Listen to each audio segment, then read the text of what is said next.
Because it's worn out. Unfortunately, when sin entered this world, our bodies, whether we were born yet or not, began to deteriorate.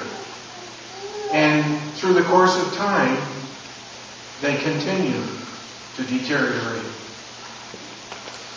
But it's not going to take the Lord very long when He returns to restore you to that perfect health that you once experienced.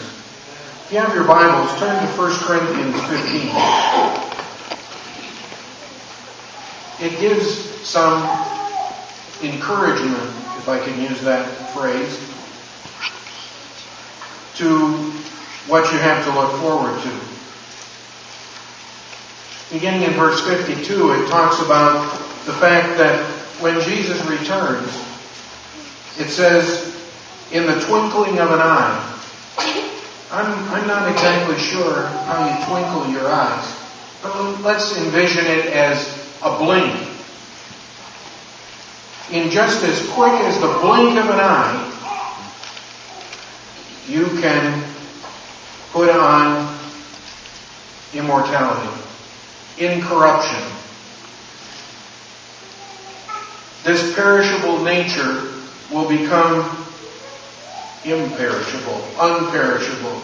I'm not sure what the right word is, but you're not going to perish anymore.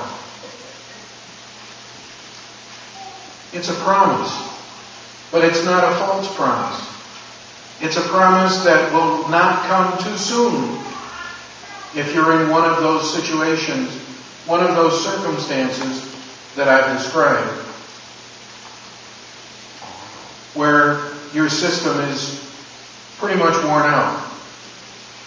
Slowly but surely, it's perishing a little bit more every day. Yeah, your hair's getting whiter, or that's if you have any. Your muscles are not quite as subtle as they used to be.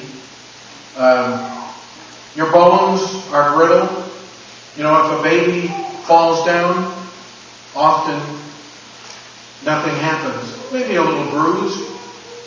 But when you and I, the elderly generation, the seniors of society, fall down, we don't even have to fall down hard or far. And something breaks. It's just a fact of life that sin has created. But we're told in that text that the perishable will become imperishable and the mortal will become immortal when He comes. Have you really stopped to think about what that means? There's so much that it means if you're a child of God.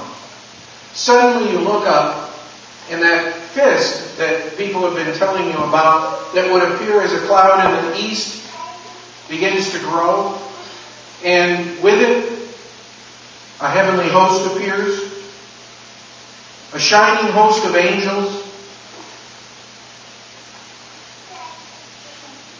Can you imagine standing there and suddenly out of that deaf ear you hear the singing of the voices of those angels? Out of those dimming eyes you see the bright lights of Jesus appearing in those clouds. Now, I can feel the energy just circulating through my body as I say that. We call it goose pimples or goosebumps or some type of surge of energy. That's real. That's going to happen. And as Jesus comes riding down through the sky, suddenly in those bones, just like that little boy that morning